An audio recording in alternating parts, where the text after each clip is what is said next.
Cool, man. All right, we're here with Max Lyall with Tri-Valley Boys Basketball. The Scotties won their second straight district title, defeated East Liverpool by 20 plus. Max, first I want to start with how you guys were able to do it, man, because it's one thing to climb the mountaintop and be district champions, like you were last year, but to stay on top, a lot of people think that's even harder because you're being hunted at that point. You're not hunting anymore, you're the hunted. I mean, what was this year like for you, man? And how were you guys able to, stay on top, get back to a district championship and win it?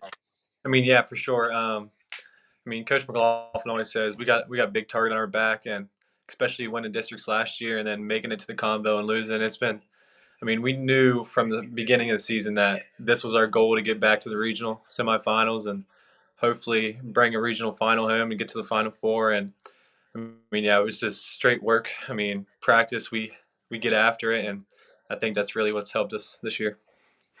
Have you guys talked about that loss last year in the regional semifinal? I mean, like since you guys have won the district championship, have you kind of fueled your fire going into the Sweet 16 with that loss last year, or have you not talked about it much at all?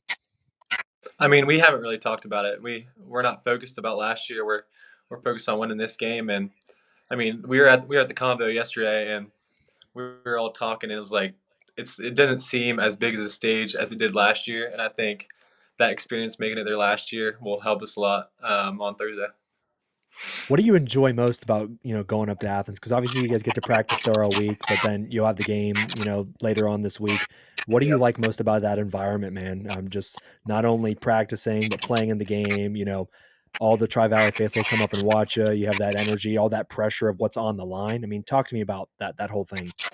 It's just cool to see the whole town of Dresden making it down to Athens, and just really seeing like our work that we've put in pay off, and hopefully this year we get to bring it home. Now against East Liverpool, you had 14 and 5, you had 3 steals also, but you're a guy that you can spot up and hit the 3, but I feel like because you play the quarterback position on the football team, so I feel like you have a unique perspective on the floor where you kind of see what's going on in a different way than other basketball players. I mean, are you a guy that's kind of more pass first? Because that's kind of my feeling when I watch you, is you're always kind of looking for who may be cutting, who might be opening, looking at what the defense is doing. I mean, is that kind of the way you approach offense?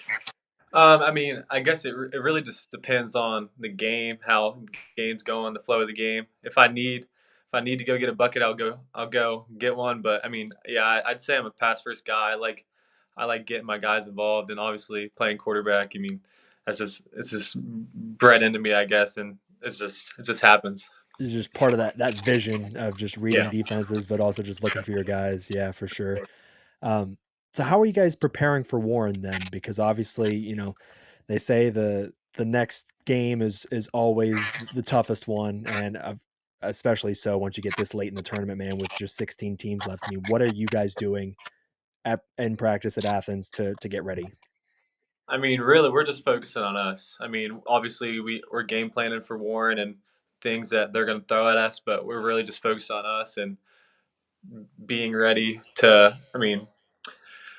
Just like obviously, there's going to be adversity, and we just got to get over what's going on and next play. And we're really just focusing on us. But East Liverpool kind of they play a similar style to like what you guys do. I mean, For because you sure. guys are predicated on defense. Obviously, you guys like to run in transition and get shots up. I mean, I'm sure you've done some film study on Warren. Are they similar in that way? Like, what's their style, and how does it kind of compare with what you guys do? Yeah. We watched a little bit of film today. They got a really good point guard, and then they got a 6'7" guy. And I wouldn't say they're a run and go team like we are, but they got a kid that's pretty good. He can shoot, and then obviously the big guy, and they like to do 2-man game, pick and roll, and hopefully we can stop that. So, I mean, obviously, you don't have to give away the whole defensive game plan before the game this week, but I mean, like, how do you contain a guy that? I mean, you're not like, how do you stop a guy that's 6'7", 6'8"? I mean, guy with that size, you don't ever see that at the high school level, and that's something that you kind of just have to do it because you can't simulate that in practice, right? So, like what is your guys' plan for that?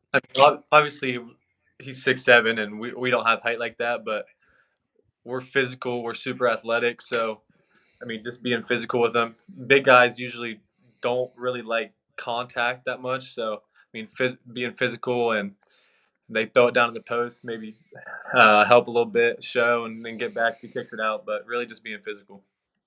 For sure, man. Well, best of luck this week, man. And you guys are back in the same position you guys were last year. So hopefully you move on to the Elite Eight, Final Four, and hopefully this story ends with you guys hoisting up the state championship at the end of this thing. But thanks for coming on today, man. Appreciate you talking some ball for 5 or 6 minutes, and best of luck this week. Thank you, appreciate it.